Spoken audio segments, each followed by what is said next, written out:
بنی اسرائیل کی شاندار فتح۔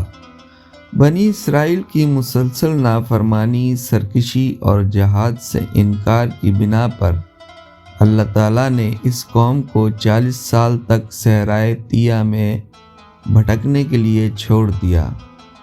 ابھی ان کی اسیری کی مدت پوری بھی نہ ہوئی تھی کہ حضرت موسیٰ و ہارون علیہ السلام انتقال فرما گئے۔ اللہ تعالیٰ نے حضرت موسیٰ علیہ السلام کے خادم خاص یوشع بن نون علیہ السلام کو حکم دیا کہ بنی اسرائیل کو ساتھ لے کر جاؤ، قوم عمالقہ و دیگر سے جہاد کرو اور اپنے آباء و اجداد کی سرزمین ارض مقدس کو آزاد کراؤ۔ وادی طیہ میں قید کے 40 سال مکمل ہو چکے تھے، چنانچہ اللہ تعالیٰ کے حکم سے حضرت یوشع علیہ السلام بنی اسرائیل کے 12 قبائل کے 6 لاکھ سے زائد افراد کو لے کر جہاد کے لیے نکلے۔ طویل اور سخت ترین جنگ کے بعد انہیں شاندار کامیابی نصیب ہوئی اور اللہ تعالیٰ نے سورہ مائدہ آیت نمبر 12 میں کیے گئے اپنے وعدے کے مطابق کنعان، فلسطین اور شام تک کا پورا علاقہ بنی اسرائیل کے حوالے کر دیا۔ علامہ عماد الدین ابن کثیر رحمۃ اللہ علیہ نے لکھا ہے کہ اس جنگ میں بے شمار دولت، مال و متاع اور ہیرے جواہرات بنی اسرائیل کے ہاتھ آئے۔ قوم عمالقہ کے 12,000 مرد و خواتین کو تہہ و تیغ کیا گیا۔ بہت سے بادشاہوں سے مقابلہ ہوا۔ کہا جاتا ہے کہ حضرت یوشع بن نون نے شام کے 31 بادشاہوں پر غلبہ پایا تھا۔ پرانی ڈگر پر واپسی۔ مولانا حفظ الرحمن سیوہاروی لکھتے ہیں کہ یوشع علیہ السلام نے اللہ کے حکم سے تمام مفتوحہ علاقے بنی اسرائیل کے 12 قبائل کے درمیان تقسیم کر دیے تاکہ وہ امن و سکون کے ساتھ زندگی بسر کریں اور دین حق کے لیے سرگرم رہیں۔ حضرت یوشع علیہ السلام آخری عمر تک ان 12 قبیلوں کی نگرانی اور اصلاح حال میں مصروف رہے۔ آپ نے خاندانوں اور قبیلوں میں سردار مقرر کیے اور ہر قبیلے میں معاملات و مناقشات کے فیصلوں کے لیے قاضیوں کو نامزد کیا۔ حضرت موسیٰ کے بعد حضرت یوشع علیہ السلام 27 سال تک حیات رہے اور 127 سال کی عمر میں ان کا انتقال ہو گیا۔ حضرت موسیٰ علیہ السلام کے انتقال کے بعد تقریباً 350 سال تک یہ نظام یوں ہی چلتا رہا۔ اس تمام عرصے میں اللہ تعالیٰ نے بنی اسرائیل پر بہت سے انبیاء مبعوث فرمائے جو انہیں وعظ و نصیحت کرتے رہے، لیکن وہ بتدریج اپنی پرانی ڈگر پر آ گئے۔ دنیا بھر کی برائیوں کو اپنانے کی شوقین اس بدنصیب قوم کی مسخ فطرت، تباہ ذہنیت اور دین سے بیزاری سب پر عیاں تھی۔ قدم قدم پر ناشکری، نافرمانی، حجت، سرکشی اور غرور و تکبر ان کی فطرت کا حصہ تھے۔ پھر 12 ٹکڑوں میں بٹی اس قوم میں اتحاد نہ ہونے کی وجہ سے ہمسائے کے اکثر قبائل ان پر حملہ آور ہوتے رہتے۔ کبھی عمالقہ چڑھ دوڑتے، کبھی فلسطینی، کبھی مدیانی تو کبھی آرامی، جبکہ آئے دن لوٹ مار اور شب خون مارنا ان کا معمول تھا۔ جالوت کا خوفناک حملہ 4 صدی عیسوی کے آخر میں غزہ کے فلسطینی ان پر حملہ آور ہوئے اور ان کا متبرک صندوق تابوت سکینہ چھین کر لے گئے۔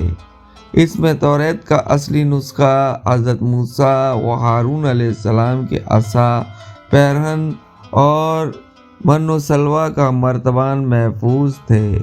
بعض آثار میں مذکور ہے کہ حضرت الیسع علیہ السلام کے انتقال کے بعد مصر و فلسطین کے درمیان بحیرہ روم کے کناروں پر آباد قوم عمالقہ کا جابر و ظالم حکمراں جالوت اسرائیل کی آبادیوں پر قبضہ کر کے ان کے سرداروں اور نامور افراد کو قیدی بنا کر اپنے ساتھ لے گیا۔ باقی کو مقہور و مغلوب کر کے ان پر خراج مقرر کر دیا اور توریت بھی ضائع کر دی۔ بنی اسرائیل کے لیے یہ بڑا نازک دور تھا۔ قوم میں نہ کوئی نبی تھا اور نہ سردار و امیر۔ خاندان نبوت میں سے ایک حاملہ خاتون بچی تھی۔ جنہوں نے ایک بچے کو جنم دیا تو بچے کا نام شموئیل رکھا گیا۔ شموئیل ذرا بڑا ہوا تو والدہ نے بنی اسرائیل کے ایک بزرگ اور صالح شخص کے پاس تعلیم و تربیت کے لیے بھیج دیا۔ آپ جلد ہی توریت کے ایک بڑے عالم و فاضل کی حیثیت سے پہچانے جانے لگے۔ بنی اسرائیل کے لیے ایک طویل عرصے بعد حضرت شموئیل کی شکل میں ایک دینی و مذہبی شخصیت کسی نعمت سے کم نہ تھی۔ پھر اللہ تعالیٰ نے انہیں منصب نبوت سے سرفراز فرما کر بنی اسرائیل کی ہدایت پر مامور فرما دیا۔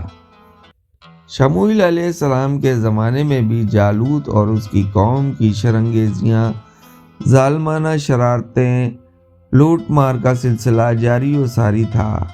حضرت شموئیل علیہ السلام کے درس و تبلیغ سے ان کے اندر کچھ غیرت ایمانی جاگی تو وہ حضرت شموئیل کے پاس آئے اور درخواست کی کہ ہم پر ایک بادشاہ مقرر کر دیں۔ اس حوالے سے ارشاد باری تعالیٰ ہے، جب انہوں نے اپنے پیغمبر سے کہا کہ کسی کو ہمارا بادشاہ بنا دیجئے تاکہ ہم اللہ کی راہ میں جہاد کریں۔ پیغمبر نے کہا کہ اگر تمہیں جہاد کا حکم دیا جائے تو عجب نہیں کہ تم لڑنے سے پہلو تہی کرو۔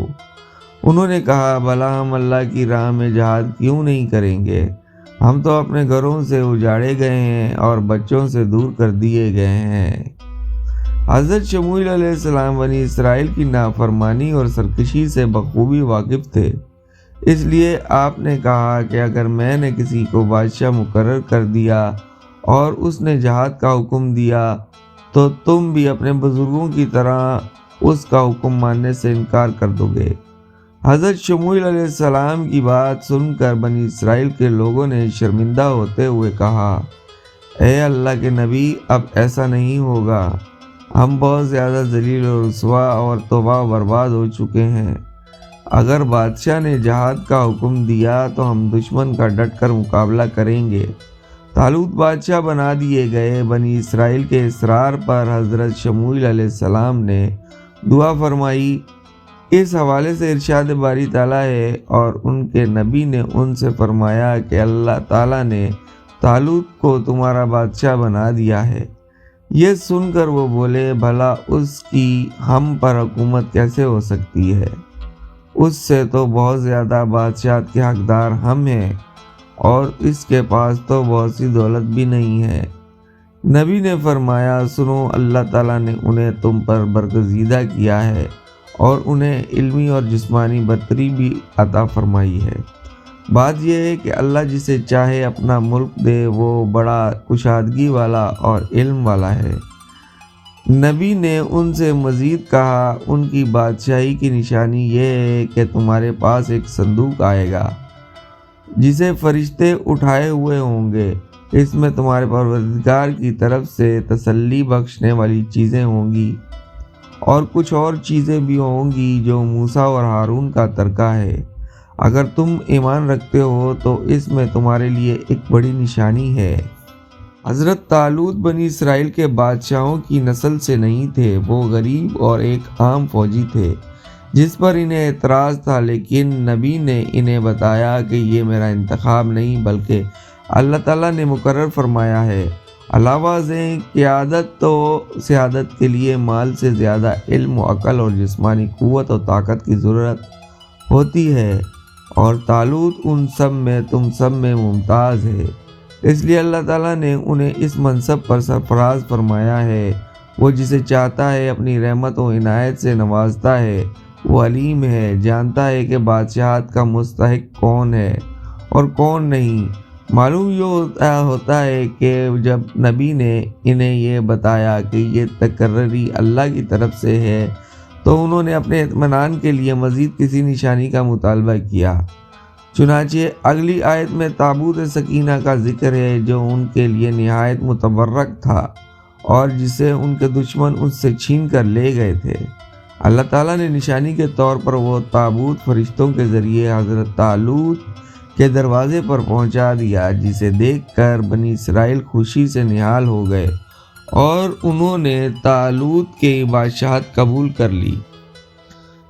تابوت سکینہ کی واپسی ان کے لیے فتح و سکنیت کی علامت تھی۔ حضرت اکرمہ اور حضرت سعدی فرماتے ہیں کہ طالوت سکا تھے، یعنی پانی پلایا کرتے تھے۔ حضرت وہاب بن منبع فرماتے ہیں کہ وہ کھالوں کو خشک کر کے چمڑا بنانے کا کام کرتے تھے۔ اسی وجہ سے بنی اسرائیل نے اعتراض کیا تھا کہ وہ نہایت غریب ہیں، گھٹیا اور نیچ کام کرتے ہیں۔ بنی اسرائیل کے اعتراض کی وجہ یہ بھی تھی کہ ابھی تک جتنے بھی نبی آئے وہ آل لاوی سے تھے، جبکہ بادشاہ آل یہودا سے ہوتے تھے اور طالوت کا تعلق آل بنیامین سے تھا۔ حضرت طالوت نے بعد میں قوم عمالقہ کے سخت گیر بادشاہ جالوت سے جنگ کا اعلان کر دیا۔ حضرت طالوت کو بنی اسرائیل کے قول و فعل کے تضاد کا علم تھا، چنانچہ انہوں نے میدان جنگ میں جانے سے پہلے ان کی ثابت قدمی آزمانا چاہی۔ اس واقعے کو اللہ نے قرآن کریم میں یوں بیان فرمایا ہے۔ ترجمہ: جب طالوت لشکروں کو لے کر نکلے تو کہا، سنو، اللہ تعالیٰ تمہیں ایک نہر سے آزمانے والا ہے۔ جس نے اس میں سے پانی پی لیا وہ میرا نہیں، اور جو اسے نہ چکھے وہ میرا ہے۔ ہاں، یہ اور بات ہے کہ اپنے ہاتھ سے ایک چلو بھر لے، لیکن سوائے چند کے باقی سب نے وہ پانی پی لیا۔ پھر جب طالوت مومن لوگوں سمیت نہر سے گزر گئے تو وہ کہنے لگے، آج تو ہم میں طاقت نہیں ہے کہ جالوت اور اس کی فوج سے لڑیں۔ مفسرین کی رائے ہے کہ جس نہر کا اس واقعے میں تذکرہ ہے وہ نہر اردن ہے۔ مجاہدین لشکر آگے بڑھا اور دشمن کی فوج کے مقابل صف آرا ہوا۔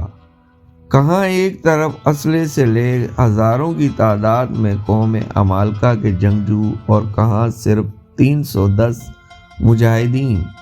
یہ وہ لمحہ تھا کہ جب سامنے دشمنوں کی فوج ظفر موج کو دیکھا تو خود کو تعداد میں کم سمجھ کر کمزوری اور بزدلی کی وجہ سے احساس کمتری کا شکار ہو گئے۔ طالوت نے انہیں تسلی دی اور ان کی ہمت بڑھائی۔ فرمان باری تعالیٰ ہے، جو اللہ تعالیٰ کی ملاقات پر یقین رکھتے ہیں تو بسا اوقات چھوٹی اور تھوڑی سی جماعتیں اللہ کے حکم سے بڑی جماعتوں پر غلبہ پا لیتی ہیں۔ اللہ تعالیٰ صبر کرنے والوں کے ساتھ ہے۔ جالوت ایک دیو عقل شخص تھا جس نے اپنی بھاری بھرکم جسم کو لوہے کی ذرہ میں چھپایا ہوا تھا۔ اس نے جب اپنے سامنے مٹھی بھر مجاہدین دیکھے تو غرور و تکبر اور طاقت کے نشے میں چور چمکتی تلوار لیے مقابلے کے لیے للکارتا ہوا آگے بڑھا۔ اس کی ہیبت اور رعب کا یہ عالم تھا کہ کسی مجاہد میں آگے بڑھنے کی ہمت نہ تھی۔ ایسے میں طالوت نے بارگاہ خداوندی میں دعا کی، اے ہمارے رب، ہمیں صبر دے، ثابت قدمی دے اور قوم کفار پر ہماری مدد فرما۔ بعض اسرائیلی روایت میں ہے کہ جالوت کی زبردست طاقت اور بنی اسرائیل کے اس کے مقابل ہونے میں جھجک کو دیکھ کر طالوت نے اعلان کر دیا تھا کہ جو شخص جالوت کو قتل کرے گا اس سے میں نہ صرف اپنی بیٹی کی شادی کروں گا بلکہ اسے حکومت میں حصے دار بھی بناؤں گا۔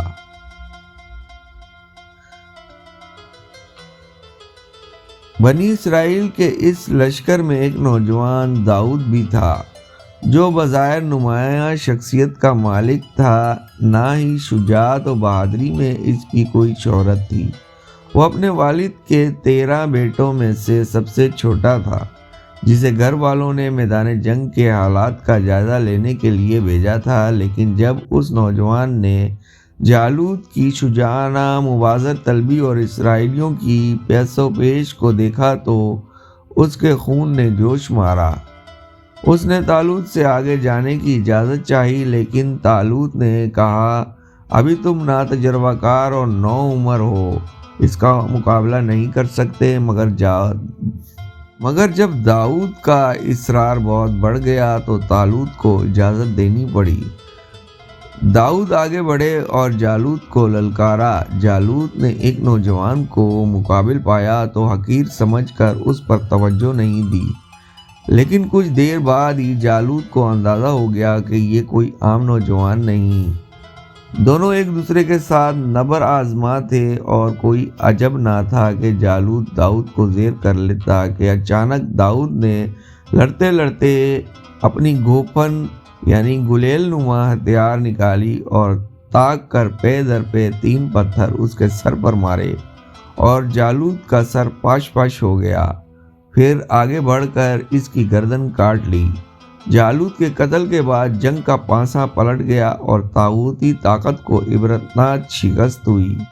اس حوالے سے قرآن کریم میں اللہ تعالیٰ فرماتا ہے، طالوت کی فوج نے اللہ کے حکم سے انہیں ہزیمت دی اور داؤد علیہ السلام نے جالوت کو قتل کر ڈالا اور اللہ نے انہیں بادشاہی، دانائی اور جو کچھ چاہا سکھایا۔ طالوت نے وفائے عہد کے پیش نظر داؤد کی ذہانت اور شجاعت سے متاثر ہو کر اپنی بیٹی میکال کی شادی ان سے کر دی اور حکومت میں حصے دار بھی بنایا۔ توریت کے صحیفہ سموئیل میں طالوت اور حضرت داؤد علیہ السلام سے متعلق ایک طویل داستان موجود ہے، جس میں طالوت کے دل میں حضرت داؤد علیہ السلام کے لیے آتش بغض و حسد کا تذکرہ ہے۔ ہمارے بعض ارباب سیر و روایان تفسیر نے بھی کسی تحقیق کے بغیر اپنی کتب میں من و عن تحریر کر دیا ہے اور یہ توجہ نہیں فرمائی کہ جس ہستی یعنی طالوت کو قرآن کریم عزیز مامور من اللہ قرار دے رہے ہیں، جس کی برکت سے تابوت سکینہ بنی اسرائیل کو دوبارہ مل رہا ہے، جس کے علم و شجاعت کو پرشوکت الفاظ سے سراہا ہے، ہم ایسی شخصیت کو قابل نفرت حرکات کا حامل قرار دے کر کسی طرح مورد لعن و طعن بنا سکتے ہیں؟ قرآن کریم نے اس واقعے کو طالوت کی سربراہی میں حضرت داؤد علیہ السلام کے ہاتھوں جالوت کے قتل پر ختم کر دیا۔ چنانچہ طالوت و جالوت کا یہ واقعہ یہاں تک ہی مستند، باقی سب اسرائیلی روایات ہیں۔